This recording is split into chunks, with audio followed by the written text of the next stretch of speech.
ಅದಕ್ಕೆ ನಾನು ಹೇಳ್ತಿರೋದು, ನೀವು ಒಂದ್ಸಲ ಅವಳ ಹತ್ರ ಮಾತಾಡಿ ಸಮಸ್ಯೆ ಏನು ಅಂತ ತಿಳ್ಕೊಳ್ಳಿ.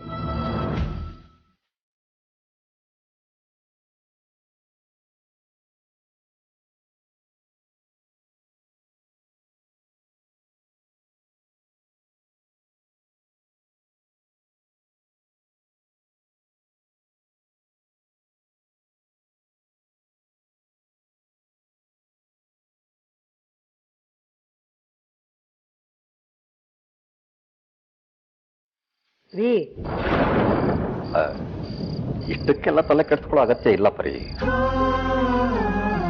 ಅವಳಿನ್ನೂ ಚಿಕ್ಕವಳು, ಅವಳಿಗೆ ಅವಳಿಗಾದಂಥ ಆಸೆ ಕನಸುಗಳು ಎಲ್ಲ ಇರ್ತಾವಲ್ಲ, ಎಲ್ಲೋ ಅವುಗಳ ಬಗ್ಗೆ ಯೋಚನೆ ಮಾಡ್ತಾ ಇರ್ಬೋದು. ಅದಕ್ಕೆ ಏನು ಎತ್ತ ಅಂತ ನಾವು ಹೋಗಿ ಕೇಳೋದಕ್ಕಾಗತ್ತಾ? ಏನ್ರಿ ಚಿಕ್ಕವಳು? ಅವಳ ಜೊತೆಗೆ ಓದ್ತಿದ್ದವರೆಲ್ಲ ಮದುವೆ ಮಾಡಿಕೊಂಡು ಸಂಸಾರ ಮಾಡ್ತಾ ಇದ್ದಾರೆ. ಅವಳು ಚಿಕ್ಕವಳು ಅಂತ ಬೇಜವಾಬ್ದಾರಿಯಿಂದ ಮಾತಾಡೋದನ್ನ ಬಿಟ್ಟು ಅವಳಿಗೆ ಮದುವೆ ಮಾಡೋದನ್ನ ಯೋಚನೆ ಮಾಡಿ. ಅವಳಿಗೆ ಮದುವೆ ವಯಸ್ಸು ಮೀರ್ತಾ ಇದೆ. ನೀವು ಹೀಗೆ ಯೋಚನೆ ಮಾಡ್ತಾ ಕೂತಿದ್ರೆ ನಿಮ್ಮ ಮಗಳಿಗೆ ವಯಸ್ಸಾದ ಮೇಲೆ ಮದುವೆ ಮಾಡ್ಕೊಳ್ಳೋಕ್ಕೆ ಯಾರೂ ಮುಂದೆ ಬರೋದಿಲ್ಲ. ಸರಿ, ಅವಳಿಗೆ ನೀನೇನು ಹೇಳೋದಕ್ಕೆ ಹೋಗ್ಬೇಡ. ಟೈಮ್ ನೋಡಿಕೊಂಡು ನಾನೇ ಅವಳ ಜೊತೆ ಮಾತಾಡ್ತೀನಿ. ಇತ್ತೀಚೆಗೆ ಅವಳೇನಾದರೂ ಅವಳ ಅಕ್ಕಂದ್ರ ಮನೆಗೆ ಏನಾದರೂ ಹೋಗಿದ್ಲಾ? ಹ್ಞೂ ರೀ, ಮೊನ್ನೆ ಆದ್ಯ ಫೋನ್ ಮಾಡಿದ್ಲು ಅಂತ ಹೋಗ್ಬಿಟ್ಟು ಬಂದ್ಲು. ಅಲ್ಲಪ್ಪ, ನೆನ್ನೆ ರಾತ್ರಿ ತಾನೇ ಈ ವಿಷಯ ನಿಮಗೆ ಹೇಳಿದ್ದೀನಿ, ಅಷ್ಟು ಬೇಗ ಮರೆತುಬಿಟ್ರಾ? ಓಹ್, ಹೌದಲ್ವಾ? ಸರಿ ಬಿಡು, ನಾನು ಅವಳ ಜೊತೆ ಮಾತಾಡ್ತೀನಿ. ಹೌದು, ಆದಿತ್ಯ ಅವಳ ಅಕ್ಕಂದ್ರ ಮನೆಗೆ ಹೋಗಿದ್ಲು ಅಂತ ಯಾಕೆ ಕೇಳಿದ್ರಿ? ಅವಳು ಅಲ್ಲಿ ಹೋಗಿದ್ದಕ್ಕೂ ಈ ರೀತಿ ಆಡ್ತಿರೋದಕ್ಕೂ ಏನ್ ಸಂಬಂಧ? ಯಾವ ಸಂಬಂಧನೂ ಇಲ್ಲ ಪರಿ. ಸುಮ್ಮನೆ ನೀನು ಏನೇನೋ ಅಂದ್ಕೊಂಡು ತಲೆ ಕೆಡಿಸ್ಕೋಬೇಡ. ಟೈಮ್ ನೋಡ್ಕೊಂಡು ನಾನು ಅವಳ ಜೊತೆ ಮಾತಾಡ್ತೀನಿ. ನೀನೇನು ಚಿಂತೆ ಮಾಡಬೇಡ.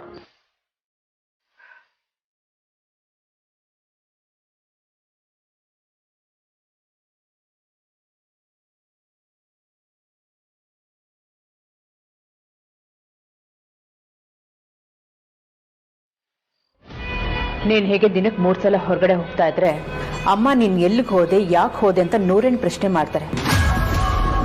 ನನಗದಕ್ಕೆಲ್ಲ ಆನ್ಸರ್ ಮಾಡೋಕ್ಕಾಗಲ್ಲ. ನೀನು ಎಲ್ಲೂ ಹೋಗೋದು ಬೇಡ, ಮನೇಲಿರ. ಬರೀ ನಿನ್ ಸೇಫ್ಟಿ ಮಾತ್ರ ನೋಡ್ಕೋಬೇಡ ಸುಹಾಸಿನಿ. ವೇದಾಂತ್ ಕೇಸಲ್ಲಿ ಪೊಲೀಸರು ತೇಜಸ್ನ ಹುಡುಕ್ತಿದಾರಂತೆ. ಪದೇ ಪದೇ ಮನೆಗೆ ಬಂದು ಟಾರ್ಚರ್ ಕೊಡ್ತಿದಾರಂತೆ. ಅದಕ್ಕೆ ಯಜಮಾನ್ರು ಅವನನ್ನ ಬೇರೆ ಊರಿಗೆ ಕಳಿಸ್ತಿದ್ದಾರೆ. ಹೋಗೋಕ್ಕಿಂತ ಮುಂಚೆ ನಾನು ಒಂದ್ಸಲ ಅವನನ್ನ ಮಾತಾಡ್ಸ್ಕೊಂಡು ಬರ್ತೀನಿ. ಯಾರಾದ್ರೂ ಏನಾದ್ರು ಕೇಳಿದ್ರೆ ಏನಾದ್ರೂ ನೆಪ ಹೇಳು. ಸರಿ, ಹೋಗ್ಬಾ. ಕೇಳಿದ್ರೆ ದೇವಸ್ಥಾನಕ್ಕೆ ಹೋಗಿದ್ದಾಳೆ ಅಂತ ಹೇಳ್ತೀನಿ. ಸರಿ, ನಾನು ಇನ್ನು ಬರ್ತೀನಿ. ಹಾಯ್ ಅತ್ತೆ. ವಾವ್, ನೀವು ನೆನ್ನೆ ಹಾಕೊಂಡಿದ್ದ ಡ್ರೆಸ್ಸಿಗೂ ಇವತ್ತು ಹಾಕೊಂಡಿರೋ ಡ್ರೆಸ್ಸಿಗೂ ಎಷ್ಟು ಕಾಂಟ್ರಾಸ್ಟ್ ಇದೆ ಗೊತ್ತಾ? ನೀವೇನೋ ಡಬಲ್ ಆಕ್ಟಿಂಗ್ ಮಾಡ್ತಿದ್ದೀರಾ ಅಂತ ಅನಿಸ್ತಾ ಇದೆ.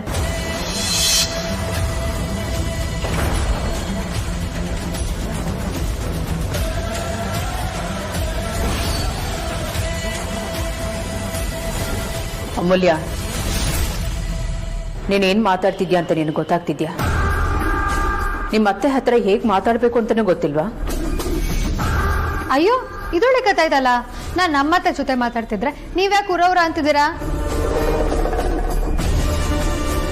ನಮ್ಮತ್ತೆ ತೀರಾ ಟಿಪಿಕಲ್ ಅಲ್ಲ. ಐ ಮೀನ್ ಎಲ್ಲಾರ ಥರ ಟಿಪಿಕಲ್ ಅಲ್ಲ.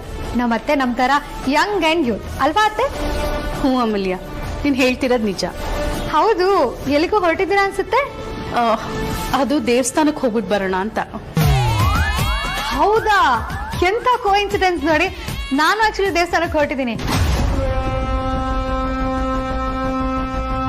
ಹಾಗೆ ಯಾವ ದೇವಸ್ಥಾನಕ್ಕೆ ಹೊರಟಿದ್ದೀರಾ? ಲಕ್ಷ್ಮೀನಾರಾಯಣ ದೇವಸ್ಥಾನಕ್ಕೆ ಹೊರಟಿದ್ದೀನಿ. ಓ ಹೌದಾ? ಆಕ್ಚುಲಿ ನಾನು ಲಕ್ಷ್ಮೀನಾರಾಯಣ ಸ್ವಾಮಿ ದೇವಸ್ಥಾನಕ್ಕೆ ಹೋಗ್ತಾ ಇದ್ದೀನಿ. ಬನ್ನಿ ಅತ್ತೆ, ಇಬ್ರು ಒಟ್ಟಿಗೆ ಹೋಗ್ಬೇಡ. ಬನ್ನಿ. ಏನು ಅತ್ತೆ ಸೊಸೆ ತುಂಬಾ ಅನ್ಯೋನ್ಯವಾಗಿ ಮಾತಾಡ್ತಿದ್ದೀರಾ? ಏನಿಲ್ಲ ವೇದಾಂತ್, ಅತ್ತೆ ದೇವಸ್ಥಾನಕ್ಕೆ ಹೋಗ್ತಿದಾರಂತೆ, ನಾನು ಅವ್ರ ಜೊತೆ ಹೋಗ್ಬೇಡ ಅಂತ. Very good. ಅಮ್ಮ, ಒಬ್ಬರೇ ಎಲ್ಲೂ ಹೋಗ್ಬಿಡಿ. ಅಮೂಲ್ಯನು ಕರ್ಕೊಂಡು ಹೋಗಿ. ವೇದಾಂತ್, ಅಕ್ಕ ನೀವು ಹತ್ರ ಹೇಳೋದಕ್ಕೆ ಸಂಕೋಚ ಪಡ್ತಿದ್ದಾಳೆ. ಆಕ್ಚುಲಿ ಅವಳು ದೇವಸ್ಥಾನಕ್ಕೆ ಹೋಗ್ತಾ ಇಲ್ಲ, ಆಶ್ರಮಕ್ಕೆ ಹೋಗ್ತಾ ಇದ್ದಾಳೆ.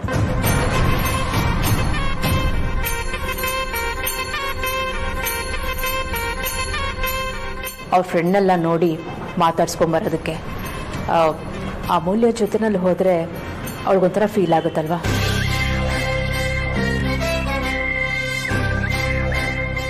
ಹೌದಾ ಅಮ್ಮ, ಇದ್ರಲ್ಲಿ ಮುಚ್ಚಿಡುವಂಥದ್ದು ಏನಿದೆ? ಯಾಕೆ ಇಷ್ಟೊಂದು ಫಾರ್ಮಾಲಿಟೀಸ್? ನೀವೊಬ್ಬರೇ ಹೋಗ್ಬನ್ನಿ. ಅಮೂಲ್ಯ, ನೀನು ದೇವಸ್ಥಾನಕ್ಕೆ ಹೋಗ್ಬೇಕು ಅಂತ ಹೇಳಿದ್ಯಲ್ಲ, ಒಬ್ಳೆ ಹೋಗ್ಬಾ. ಸರಿ ಅಮ್ಮ, ಬಾಯ್. ಸುಹಾಸಿನಿ, ನಾನು ಹೊರಡ್ತೀನಿ, ಲೇಟ್ ಆಗ್ತಾ ಇದೆ. ಸರಿ, ಬೇಗ ಬಂದ್ಬಿಡು.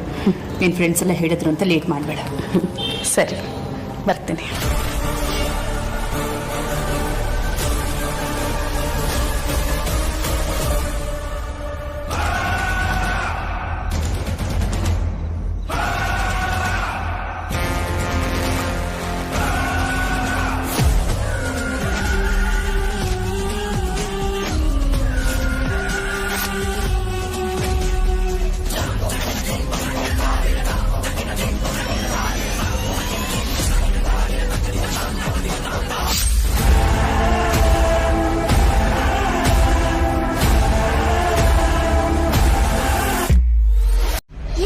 ವಿವೇಕ್, ಯಾರು ಹೊಡಿಯಕ್ ಬಂದ್ರು? ಅಲ್ಲ, ಸರಿಯಾಗಾದ್ರೂ ಹೇಳು ವಿವೇಕ್. ಇನ್ಯಾರು? ಕಸ್ಟಮರ್ಸ್. ಕಸ್ಟಮರ್ಸಾ? ಯಾಕೆ? ಡೆಲಿವರಿ ಕೊಡೋದು 5 ನಿಮಿಷ ಲೇಟ್ ಆಯ್ತು, ಅದಕ್ಕೆ ಲೇಟ್ ಆಗಿ ಬಂದಿದ್ಯಾ, ಬಿಲ್ ಕೊಡಲ್ಲ ಅಂದ್ರು. ಏನಕ್ಕೆ ಬಿಲ್ ಕೊಡಲ್ಲ ಅಂತ ಕೇಳ್ದೆ, ಅದಕ್ಕೆ ಎಲ್ಲ ಸೇರ್ಕೊಂಡು ನನಗೆ ಹೊಡಿಯಕ್ ಬಂದ್ರು. ಇವತ್ತ ನನ್ನ ಮಕ್ಳನ್ನ ಸುಮ್ಮನ್ ಬಿಡಲ್ಲ. ನಮ್ ಏರಿಯಾ ಹುಡುಗರ್ನ ಕರ್ಸಿ ಒಬ್ಬೊಬ್ರಿಗೂ ಸರಿಯಾಗಿ ಬೆಂಡೆತ್ತಿಸ್ತೀನಿ. ಇವತ್ ನಾನು ಅವರ ಅಂತ ಡಿಸೈಡ್ ಆಗ್ಬಿಡ್ಲಿ. ವಿವೇಕ್, ನಿಮ್ಮ ಅಪ್ಪ ಅಮ್ಮ ನಿನಗೆ ವಿವೇಕ್ ಅಂತ ಹೆಸರಿಟ್ಟಿದ್ದಾರೆ, ಆದ್ರೆ ನಿನಗೆ ಸ್ವಲ್ಪನೂ ವಿವೇಕನೇ ಇಲ್ಲ. ಅಲ್ಲ ಕಣೋ, ಅಟ್ಲೀಸ್ಟ್ ಹೆಸರಿಗಾದ್ರೂ ಮರ್ಯಾದೆ ಕೊಡಕ್ಕೆ ವಿವೇಕದಿಂದ ನಡ್ಕೊಳ್ಳೋ. ಹಾಗಂತ ಅವ್ರ ಹತ್ರ ಹೊಡ್ಸ್ಕೊಂಡ್ ಬರ್ಬೇಕಿತ್ತ? ನಾನ್ ನಿನಗ್ ಹೊಡ್ಸ್ಕೊಂಡ್ ಬರ್ಬೇಕಿತ್ತು ಅಂತ ಹೇಳ್ತಿಲ್ಲ, ಅವ್ರು ಮಾಡಿದ್ರು ಅಂತ ನೀನು ಹಾಗೆ ಮಾಡಕ್ ಹೋಗ್ಬೇಡ. ಅಂದ್ರೆ ನೀನೇನಾದ್ರೂ ಈ ಕಸ್ಟಮರ್ ಮೇಲೆ ಕೈ ಮಾಡಿದ್ರೆ ಕಂಪ್ನಿ ಎಂಪ್ಲಾಯಿ ತರ ಮಾಡ್ದ ಅಂತ ಇನ್ಸ್ಟಾಗ್ರಾಮ್ ಅಲ್ಲಿ, ಟ್ವಿಟರ್ ಅಲ್ಲಿ, ಸೋಷಿಯಲ್ ಮೀಡಿಯಾದಲ್ಲ ವೈರಲ್ ಮಾಡ್ಬಿಡ್ತಾರೆ. ಆಮೇಲೆ ಟ್ರೋಲ್ ಕೂಡ ಮಾಡ್ತಾರೆ. ಅದಕ್ಕೆ ಆ ತರ ಎಲ್ಲ ಯೋಚನೆ ಮಾಡೋದ್ ಬಿಟ್ಟು ಮೊದ್ಲು ಕೂಲ್ ಆಗಿರು, ಎಲ್ಲ ಸರಿ ಹೋಗುತ್ತೆ. ಅಂಜಲಿ, ನಾನ್ ಬೇಗ ಡೆಲಿವರಿ ಮಾಡ್ಬೇಕು ಅಂತಾನೆ ಹೋಗ್ತೀನಿ, ಆದ್ರೆ ಏನ್ ಮಾಡ್ಲಿ, ಕೆಲವೊಂದ್ಸತಿ ಲೇಟ್ ಆಗುತ್ತೆ. ಬಟ್ ಈ ಕಸ್ಟಮರ್ಸ್ ಯಾರು ಅದನ್ನ ಅರ್ಥ ಮಾಡ್ಕೊಳ್ಳಲ್ಲ, ಹಾರ್ಶ್ ಆಗಿ ಬಿಹೇವ್ ಮಾಡ್ತಾರೆ. ನನ್ಗೂ ಸಿಟ್ಟು ಬರುತ್ತೆ, ನಾನು ಏನಾದ್ರು ಅಂದ್ಬಿಡ್ತೀನಿ. ಇದನ್ನೇ ಒಂದ್ ರೀಸನ್ ಆಗಿ ಇಟ್ಕೊಂಡು ಮ್ಯಾನೇಜರ್ ಹತ್ರ ಹೋಗಿ ಕಂಪ್ಲೇಂಟ್ ಮಾಡ್ತಾರೆ. ಆ ಮ್ಯಾನೇಜರ್ಗೂ ನನ್ಗೂ ಫಸ್ಟ್ ಆಫ್ ಆಲ್ ಆಗ್ ಬರಲ್ಲ. ಅವ್ನ್ ಇಂಥವೇನಾದ್ರೂ ರೀಸನ್ ಸಿಗ್ಲಿ ಅಂತಾನೆ ಕಾಯ್ತಾ ಇರ್ತಾನೆ ನನ್ನ ಕೆಲ್ಸದಿಂದ ಹೊರಗಾಕಕ್ಕೆ. ಅವನೇನ ಹೊರಗಾಕೋದು ನನಗೆ ಒಂದೊಂದ್ಸಲ ಅನ್ಸುತ್ತೆ, ಕೆಲ್ಸ ಬಿಟ್ಟು ಹೋಗ್ಬಿಡೋಣ ಅಂತ.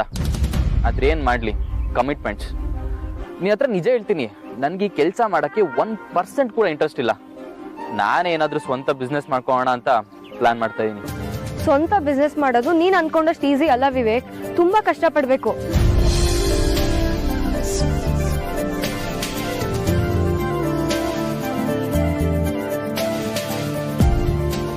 ಬಾ, ನೀವ್ ಹೇಳ್ತಿರೋದ್ ಕೇಳ್ತಿದ್ರೆ ಹಿಂಗೆಲ್ಲ ಇದೆಯಾ ಅಂತ ಅನ್ನಿಸ್ತಿದೆ. ಒಂದ್ ಐಡಿಯಾ, ಈ ಕೆಲ್ಸ ಎಲ್ಲ ಬಿಟ್ಬಿಟ್ಟು ನೀವು ಮೋಟಿವೇಶನ್ ಕ್ಲಾಸ್ ಇಲ್ಲ ಕೌನ್ಸಿಲಿಂಗ್ ಓಪನ್ ಮಾಡ್ಕೊಂಬಿಡಿ. ಏನ್ ಜೋಕಾ? ಇಲ್ಲ ಅಂಜಲಿ ಅವರೇ, ನೀವ್ ಆ ಲೆವೆಲ್ ಕೌನ್ಸಿಲಿಂಗ್ ಮಾಡ್ತೀರಾ ಅಂತ ಹೇಳೋಕ್ ಬಂದೆ. ಇಡೀ ಪ್ರಪಂಚದಲ್ಲಿ ಡೆಲಿವರಿ ಬಾಯ್ ಕೆಲ್ಸದ ಮುಂದೆ ಯಾವ ಕೆಲ್ಸಲೂ ಇಲ್ಲ ಅನ್ನೋ ತರ ಇದೆ. ನೋಡು ತೇಜಸ್, ದಡ್ರು ಮಾತ್ರ ಬಾಣದ ವಿರುದ್ಧ ಹೋರಾಡ್ತಾರೆ, ಬುದ್ಧಿವಂತರು ಬಾಣ ಬಿಡೋ ಕೈ ವಿರುದ್ಧ ಹೋರಾಡ್ತಾರೆ. ಇವಾಗ ನಿನ್ಗೆ ಹೇಗಿದ್ರು ಮುಂದೆ ಏನ್ ಮಾಡ್ಬೇಕು ಅಂತ ನಿನ್ಗೆ ಗೊತ್ತಾಗಿದೆಯಲ್ವಾ? ತಲೆ ಕೆಡಿಸ್ಕೋಬೇಡ, ಅವನನ್ನ ಮುಗ್ಸೋದಿಕ್ಕೆ ಇನ್ನೊಂದು ಚಾನ್ಸ್ ಸಿಕ್ಕೇ ಸಿಗುತ್ತೆ. ಅಲ್ಲಿವರೆಗೂ ನಿಮ್ಮ ಅಣ್ಣ ಹೇಳ್ದಂಗೆ ಬೇರೆ ಊರಿಗೆ ಹೋಗು. ಎಲ್ಲ ತಣ್ಣಗಾದ್ಮೇಲೆ ನಿನ್ನನ್ನ ನಾವು ಕರ್ಸ್ಕೊಳ್ತೀವಿ.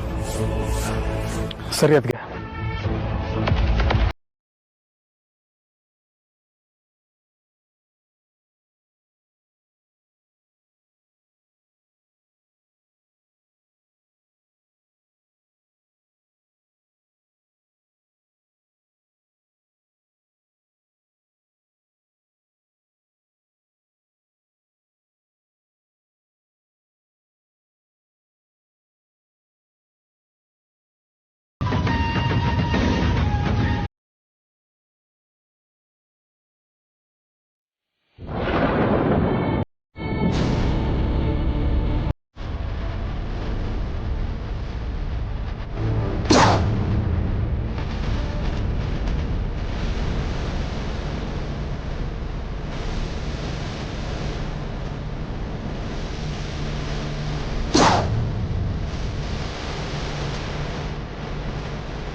ಸೊ ಸೇಯಿಂಗ್ ಈ ಥರದ ಯೋಜನೆಗಳನ್ನ ಇಂಪ್ಲಿಮೆಂಟ್ ಮಾಡೋದಕ್ಕೆ ಸರ್ಕಾರ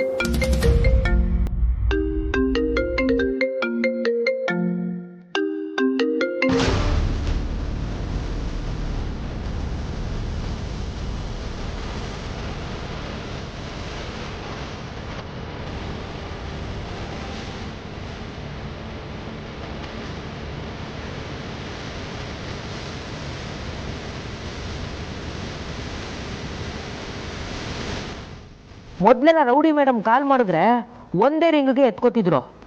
ಈಗ ಎರಡೆರಡು ಸಲ ಮಾಡಿದ್ರು ರಿಸೀವ್ ಮಾಡ್ತಿಲ್ಲ. ಏನ್ ಜಗಳ ಮಾಡ್ಕೊಂಡಿರ್ಬೋದಾ?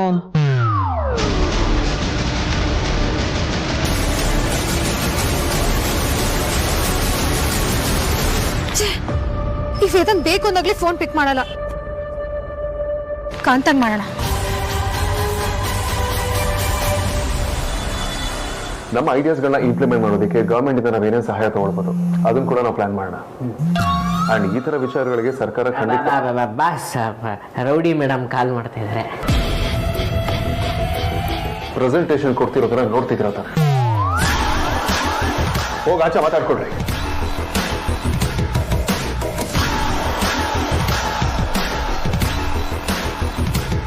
Such an idiot.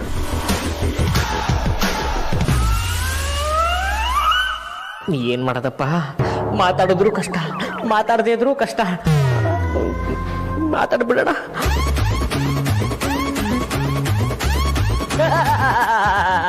Rowdy madam. Hello, ಯಾಕ್ರಿ ನಿಮ್ ಬಾಸ್ ಫೋನ್ ತೆಗಿತಿಲ್ಲ? ಏನ್ ಬಂದಿದೆ ಅಂತ ದೊಡ್ಡ ರೋಗ? ನಿಮ್ ಗಂಡನ ಬಗ್ಗೆ ನನಗಿಂತ ಚೆನ್ನಾಗಿ ನಿಮ್ಗೆ ಗೊತ್ತಿರ್ಬೇಕಲ್ವಾ ಮೇಡಮ್? ನಾನು ಅರ್ಜೆಂಟ್ ಒಂದ್ ಜೊತೆ ಮಾತಾಡ್ಬೇಕು, ಫೋನ್ ಕೊಡಿ. ಫೋನ್ ಕೊಡ್ಬೇಕಾ? ಒಂದ್ ನಿಮಿಷ ಮೇಡಮ್.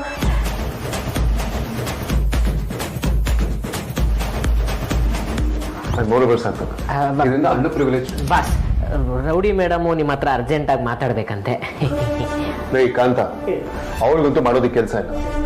ಕೆಲ್ಸದ ಟೈಮಲ್ಲಿ ಏನ್ ಮಾತಾಡ್ಬೇಕು ಏನ್ ಮಾತಾಡ್ಬಾರ್ದು ಅನ್ನೋ ಜ್ಞಾನ ಇಲ್ಲ ನಿಮ್ಗೆ. ಅವಳು ಮೊಳೆ ಹೊಡೆಯೋದಕ್ಕೆ ಸರಿಯಾಗಿದ್ದಾಳೆ. ಹೋಗಿ ನೀವೇ ಓಡಿಸ್ಕೊ, ಹೋಗಿ ಹೋಗ್ರಿ.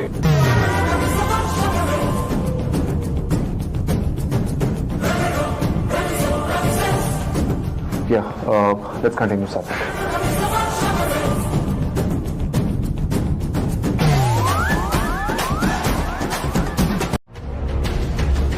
ನೀವ್ ಎಲ್ಲಾದ್ರೂ ಹೋಗಿ ಏನಾದ್ರೂ ಮಾಡಿ, ಆದ್ರೆ ತೀರಾ ಕ್ರಿಮಿನಲ್ಸ್ ನ ಮೀಟ್ ಮಾಡೋದಕ್ಕೆ ಹೋಗ್ಬಾರ್ದು ಅನ್ನೋದಷ್ಟೇ ನನ್ನ ಕನ್ಸರ್ನ್.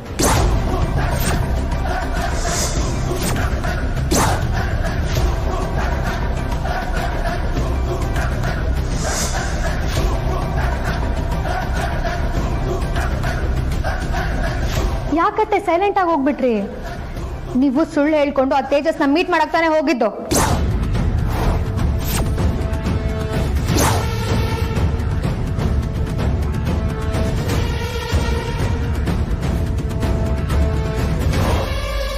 ಅಲ್ಲ ಅತ್ತೆ, ಆ ಕಂತ್ರಿಗೂ ನಿಮಗೂ ಏನ್ ಸಂಬಂಧ ಅಂತೀನಿ. ಅವನ ಹತ್ರ ಯಾಕೆ ಮಾತಾಡಕ್ ಹೋಗಿದ್ರಿ? ಅಮೂಲ್ಯ, ಮಾತಿನ ಮೇಲೆ ನಿಗಾ ಇರ್ಲಿ. ತೇಜಸ್ ಅನ್ನೋನು ಯಾರು ಅಂತಾನೆ ನನಗೆ ಗೊತ್ತಿಲ್ಲ.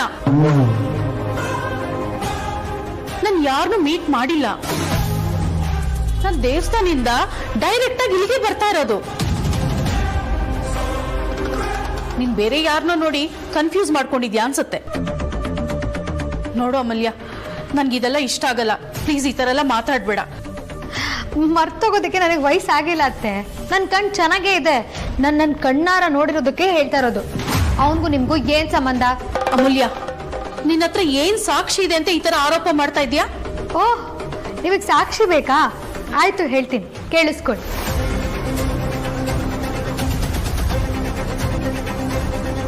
ಇಲ್ಲಿಂದ ನೀವು ಸೀದಾ ಕೆಳಕ್ ಹೋದ್ರಿ. ಆಕ್ಚುಲಿ ನೀವು ದೇವಸ್ಥಾನಕ್ಕೆ ಕ್ಯಾಬ್ ಅಥವಾ ನಮ್ ಕಾರಲ್ಲೇ ಹೋಗ್ಬೇಕಿತ್ತು. ಆದ್ರೆ ನೀವು ಅದನ್ನ ಮಾಡ್ಲಿಲ್ಲ, ನಡ್ಕೊಂಡು ಹೋದ್ರಿ.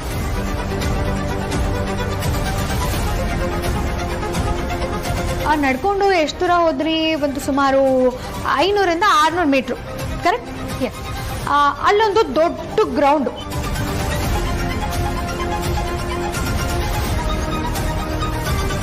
ಅಲ್ಲಿ ಪಾಪ ತೇಜಸ್ಸು ನಿಮ್ಗೋಸ್ಕರ ವೇಟ್ ಮಾಡ್ತಿದ್ದ. ಆಮೇಲೆ ನಿಮ್ಮಿಬ್ರು ಮಧ್ಯೆ ಮಾತುಕತೆ ಶುರುವಾಯ್ತು. ಯಾವ ದೇವಸ್ಥಾನ ಅನಾಥಾಶ್ರಮಕ್ಕೂ ಹೋಗದೆ ಮಾತುಕತೆ ಮುಗಿಸ್ಕೊಂಡು ಸೀದಾ ಮನೆಗೆ ಬಂದಿದ್ದೀರಾ. ನಾನು ಹೇಳ್ತಿರೋದೆಲ್ಲ ಕರೆಕ್ಟ್ ಅಲ್ವಾ ಅತ್ತೆ?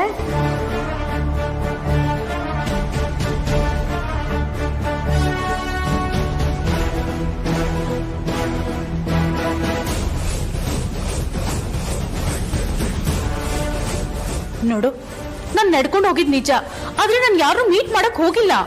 ಓ ಹೌದಾ, ಒಂದ್ ನಿಮಿಷ. ಹಾಗಾದ್ರೆ ಇದೇನು?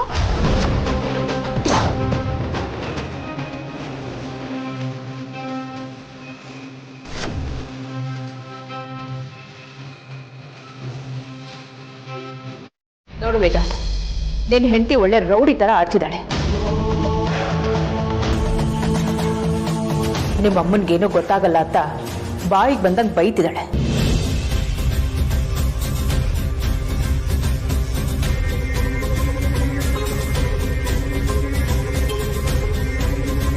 ಇವಳನ್ನ ಮನೆ ಬಿಟ್ಟು ಹೋಗು ಅಂತ ಆಚೆ ತಳ್ತಿದ್ದಾಳೆ.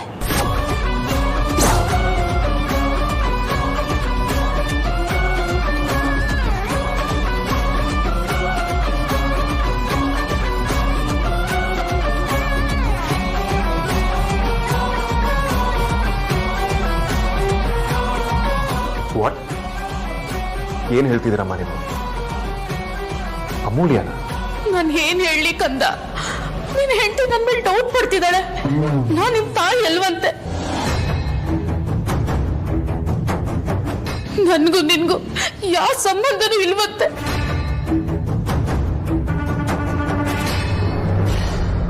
ಅದಕ್ಕೆ ನನ್ನನ್ನ ಮನೆಯಿಂದ ಆಚೆ ಹೋಗೋತ ನನ್ನನ್ನ ತಳ್ಬಿಟ್ಲು. ನಾನು ಇಲ್ಲಿಗೆ ಬಂದಿದ್ದೆ ತಪ್ಪನ್ಸುತ್ತೆ. ನಾನು ಮತ್ತೆ ಆಶ್ರಮಕ್ಕೆ ಹೋಗ್ಬಿಡ್ತೀನಪ್ಪ.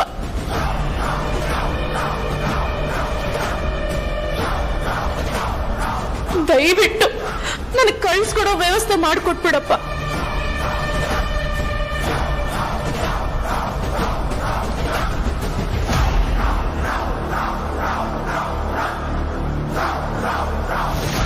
ವೇದಾಂತ್, ಇವ್ರ ಮಾತು ನಂಬೇಡ. ನೀನ್ ಅನ್ಕೊಂಡಂಗೆ ಇವರಿಬ್ರು ಒಳ್ಳೆಯವರಲ್ಲ. ನೋಡಿದೆ ವೇದಾಂತ್, ಕೊನೆಗೂ ಇವಳ ಬಾಯಿನಲ್ಲಿ ಅದೇ ಮಾತು ಬಂತ. ವೇದಾಂತ್, ಒಂದ್ ನಿಮಿಷ. ಇವ್ರನ್ನ ನಂಬೇಡ. ಇವರು ನಯವಂಚಕರು, ಚೀಟರ್ಸ್. ದೊಡ್ಡ ಪ್ಲಾನ್ ಮಾಡ್ಕೊಂಡಿದ್ದಾರೆ. ನೋಡಿಲಿ. ಅಮೂಲ್ಯ,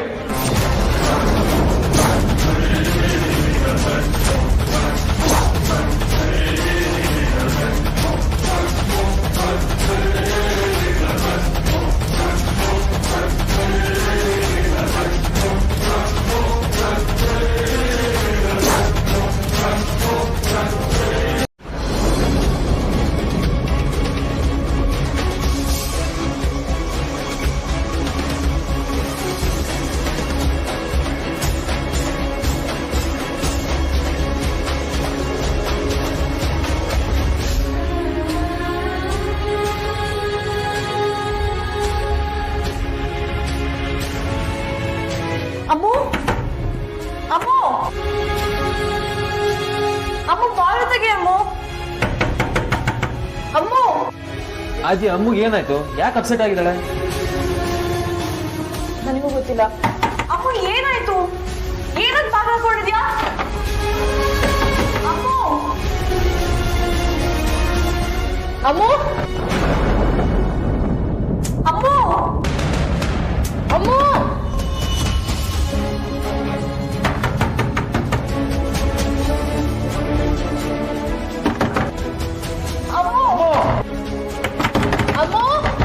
ಅಮ್ಮೋ,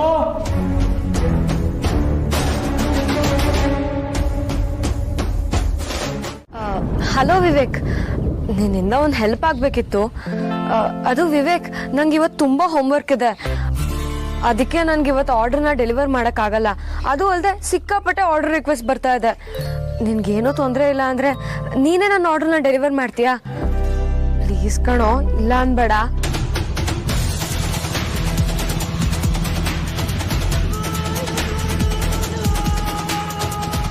ಒಂದ್ ನಿಮಿಷ ಇರು, ಕಾಲ್ ಮಾಡ್ತೀನಿ.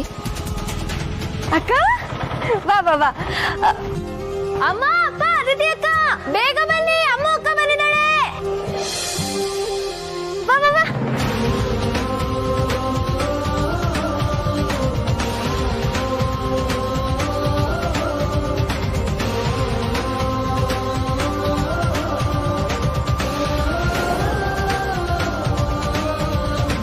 ಅಮ್ಮು ಇದೇನೇ ಇದು ಆಶ್ಚರ್ಯ, ಹೇಳ್ದೆ ಕೇಳ್ದೆ ದಿಢೀರಂತ ಬಂದ್ಬಿಟ್ಟಿದ್ಯಾ, ಅದು ನಿನ್ ರಾಣಿ ಮೇಲೆ.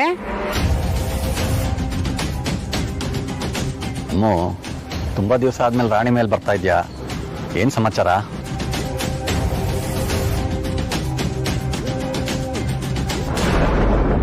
ಇದೇನೆ ಲಗೇಜ್ ಬೇರೆ ತಗೊಂಡ್ಬಂದಿದ್ಯಾ, ಏನಿದೆ ಇದ್ರಲ್ಲಿ?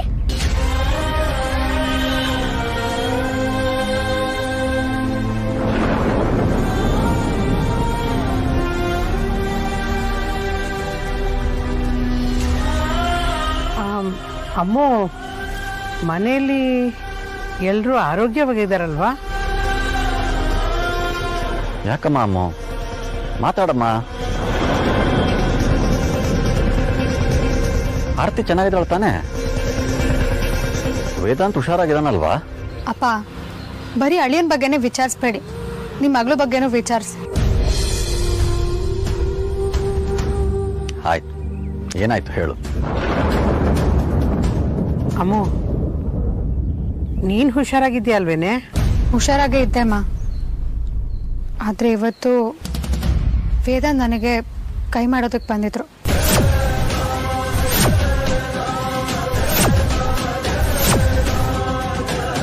ಅದಕ್ಕೆ ಮನೆ ಬಿಟ್ಟು ಬಂದಿದ್ದೀನಿ.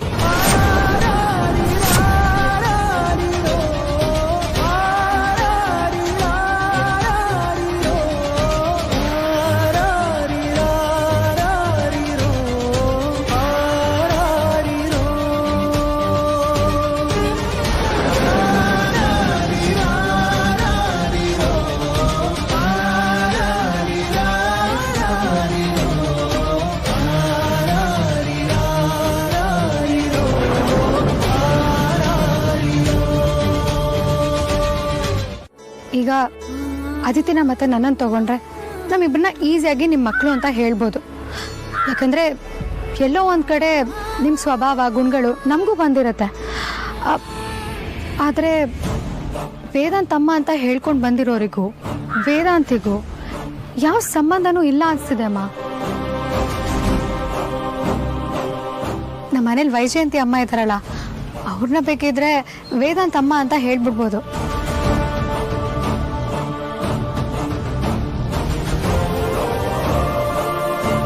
ಒಂದೊಂದ್ಸಲ ಅವ್ರು ಮಾತಾಡೋ ರೀತಿ, ಅವ್ರ ಸ್ವಭಾವ ಎಲ್ಲ ಅವ್ರ ತಾಯಿ ಥರನೇ ಅನಿಸುತ್ತೆ. ಆದರೆ ಇವಾಗ ಬಂದಿದ್ದಾರಲ್ಲ, ಅವ್ರನ್ನ ಯಾವ ಕಡೆಯಿಂದನೂ ವೇದಾಂತ್ ಅಮ್ಮ ಅಂತ ಹೇಳೋದಕ್ಕೆ ಸಾಧ್ಯನೇ ಇಲ್ಲ. ವೇದಾಂತ್ ವಿಕ್ಕಿಭಾವ ನಡವಳಿಕೆಗೂ ಇವ್ರ ನಡವಳಿಕೆಗೂ ತುಂಬ ವ್ಯತ್ಯಾಸ ಇದೆ. ವೇದಾಂತ್ ವಿಕ್ಕಿಭಾವ ಯೋಚನೆ ಮಾಡೋ ಹಂಗಲ್ಲೇ ಬೇರೆ ಥರ ಇರುತ್ತೆ, ಇವ್ರು ಯೋಚನೆ ಮಾಡೋ ಹಂಗಲ್ಲೇ ಬೇರೆ ಥರ ಇರುತ್ತೆ. ಅವರಿಗೆ ಕ್ರಿಮಿನಲ್ ಕಾಂಟ್ಯಾಕ್ಟ್ಸ್ ಕೂಡ ಇದೆ ಅನ್ಸುತ್ತಮ್ಮ. ಅದು ಅಲ್ಲದೆ ತೇಜಸ್ ಜೊತೆ ಲಿಂಕ್ ಕೂಡ ಇದೆ ಅನ್ಸುತ್ತೆ.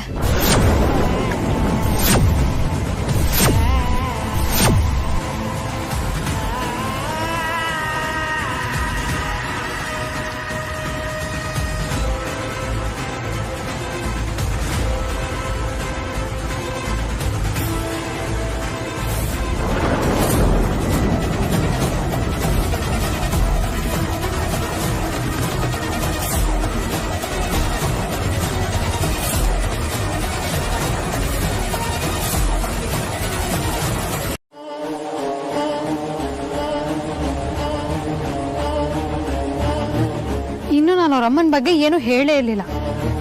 ಹೇಳೋದ್ಕಿಂತ ಮುಂಚೆನೆ ಅವ್ನು ನನ್ನ ಮೇಲೆ ಕೈ ಎತ್ತಿದ.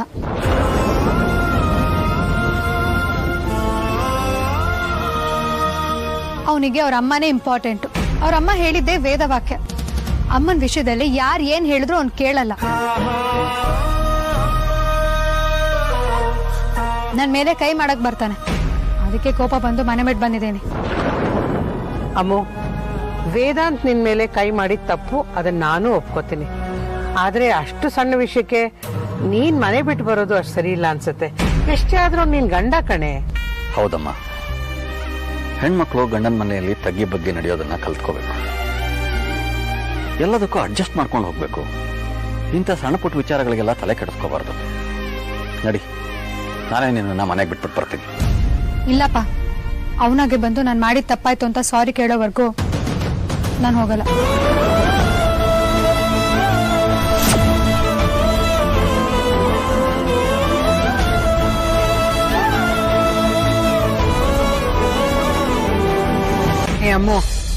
ವೇದಾಂತ್ಗೆ ತನ್ನ ತಾಯಿ ಬಗ್ಗೆ ಮಾತಾಡೋದು ಇಷ್ಟ ಆಗಲ್ಲ ಅಂತ ಎಲ್ರಿಗೂ ಗೊತ್ತಿರೋ ವಿಷಯ.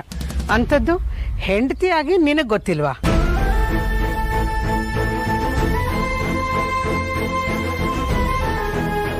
ನೋಡಮ್ಮ, ಅವನ ಸಮಾಧಾನ ಆದಮೇಲೆ ನೀನು ಈ ವಿಷಯ ಹೇಳಿದ್ರೆ ಅವನು ನಿನ್ನ ಮಾತು ಕೇಳ್ತಿದ್ನೋ ಏನೋ. ಆದರೆ ನೀನು ದುಡುಕಿ ತಪ್ಪು ಮಾಡಿದೆ ಅಂತ ನನಗೆ ಅನ್ನಿಸ್ತಾ ಇದೆ. ನೋಡ್ ಮಗಳೇ, ಈಗಲೂ ಕಾಲ ಮಿಂಚಿಲ್ಲ. ನೀನು ಅವನ ಹತ್ರ ಹೋಗಿ ನೀನು ಮಾಡಿರೋ ತಪ್ಪು ಅಂತ ಹೇಳು. ಖಂಡಿತ ಅವ್ನು ನಿಮ್ಮ ವಿಷಯ ನಿನ್ನ ಹತ್ರ ಹಂಚ್ಕೊತಾನೆ.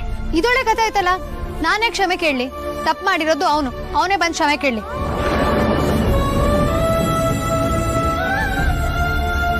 ನಾನ್ ಮಾತ್ರ ಯಾವುದೇ ಕಾರಣಕ್ಕೂ ಅವನ ಮುಂದೆ ತಲೆ ತಗ್ಸಲ್ಲ. ಅಪ್ಪ, ನೀವು ನಾನು ಮಾಡಿ ತಪ್ಪು ಅಂತ ಹೇಳ್ತೀರಾ? ಹಾಗೇನಾದ್ರೂ ನಾನು ಮಾಡಿದ್ದು ತಪ್ಪು ಅಂತ ಹೇಳಿ, ನಾನು ನಿಮ್ಮ ಮನೆಗೆ ಬರಲ್ಲ. ಯಾವ್ದಾದ್ರು PG ಮಾಡ್ಕೊಂಡಿರ್ತೀನಿ. ಹಾಕ್ತೀನಿ ನೋಡು. ಬರೀ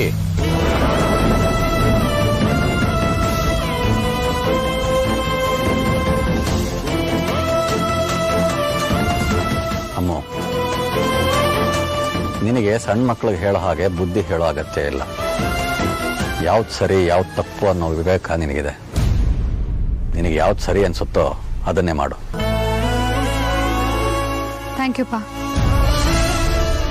ಆಯ್ತು, ಮನೆ ಒಳಗಡೆ ಕೂತ್ಕೊಂಡು ಮಾತಾಡೋ ವಿಚಾರನ ಇಲ್ಲೇ ಮನೆ ಮುಂದೆನೇ ಆಡ್ಬಿಟ್ವಿ. ನಡೀರಿ ಎಲ್ಲರೂ ಒಳಗೋಣ.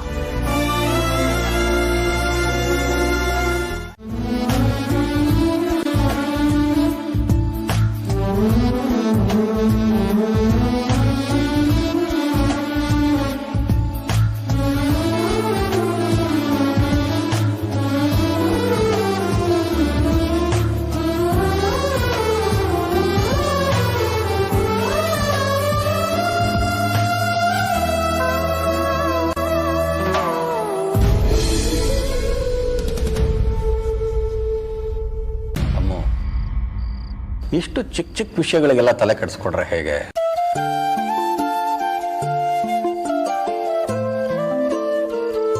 ಸಂಸಾರ ಅಂದ್ರೆ ಮನಸ್ತಾಪಗಳು ಬರ್ತಾನೆ ಇರಬೇಕು, ಏರುಪೇರುಗಳು ಆಗ್ತಾನೆ ಇರಬೇಕು, ಜಗಳಗಳು ಆಗ್ತಾನೆ ಇರಬೇಕು. ನೀವಾದ್ರೂ ಮದುವೆ ಆಗಿ 1 ವರ್ಷ ಆದ್ಮೇಲೆ ಜಗಳ ಶುರು ಮಾಡ್ಕೊಂಡಿದ್ದೀರಾ. ನಮ್ಮಿಬ್ರು ನೋಡ್ಬೇಕಾಗಿತ್ತು. ಮದುವೆ ಆಗಿ 2ನೇ ದಿವಸದಿಂದನೇ ಜಗಳ ಶುರು. ನಾನು ಮಲ್ನಾಡ್ನವನು, ಇವಳು ಬಯಲ್ಸೀಮೆ ಅವಳು. ನನಗೆ ಕಾಫಿ ಅಂದರೆ ಇಷ್ಟ, ಇವಳಿಗೆ ಟೀ ಅಂದರೆ ಇಷ್ಟ. ಇವಳಿಗೆ ಧಾರಾವಾಹಿ ಇಷ್ಟ, ನನಗೆ ಸಿನಿಮಾ ಇಷ್ಟ. ಎತ್ತು ಏರಿಗಳಿದ್ರೆ ಕೋಣ ನೀರು ಇಳಿತಂತೆ. ಹಾಗಾಗಿತ್ತು ನಮ್ಮ ಪರಿಸ್ಥಿತಿ.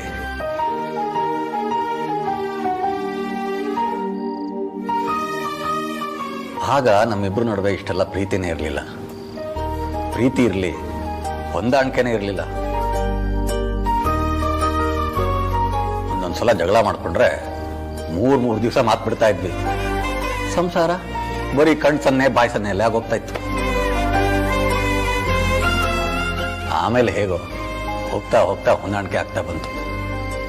ಆರ್ತಿ ಹುಟ್ಟಿ 2 ವರ್ಷ ಆದ್ಮೇಲೆನೆ ನಿಮ್ಮಮ್ಮ ನನ್ನನ್ನು ಅರ್ಥ ಮಾಡ್ಕೊಳ್ಳೋದಕ್ಕೆ ಶುರು ಮಾಡಿದ್ದು. ನಾನು ಅಷ್ಟೇ ಅವಳನ್ನು ಅರ್ಥ ಮಾಡ್ಕೊಳ್ಳೋದಕ್ಕೆ ಶುರು ಮಾಡಿದ್ದು. ಆಮೇಲೆನೆ ನಮ್ಮ ಸಂಸಾರ ಆನಂದ ಸಾಗರ ಆಗಿತ್ತು. ನಿಮ್ಮ ಸಂಸಾರನೂ ಹಾಗೇನೆ ಹೋಗ್ತಾ ಹೋಗ್ತಾಗೆಲ್ಲ ಗಟ್ಟಿ ಆಗತ್ತೆ. ಆಮೇಲೆ ಎಲ್ಲ ಸರಿ ಹೋಗುತ್ತೆ. ಜಾಸ್ತಿ ತಲೆ ಕೆಡಿಸ್ಕೊಬೇಡ. ಇರು, ನಾನೇ ನಿನಗೆ ಊಟ ಮಾಡಿಸ್ತೀನಿ.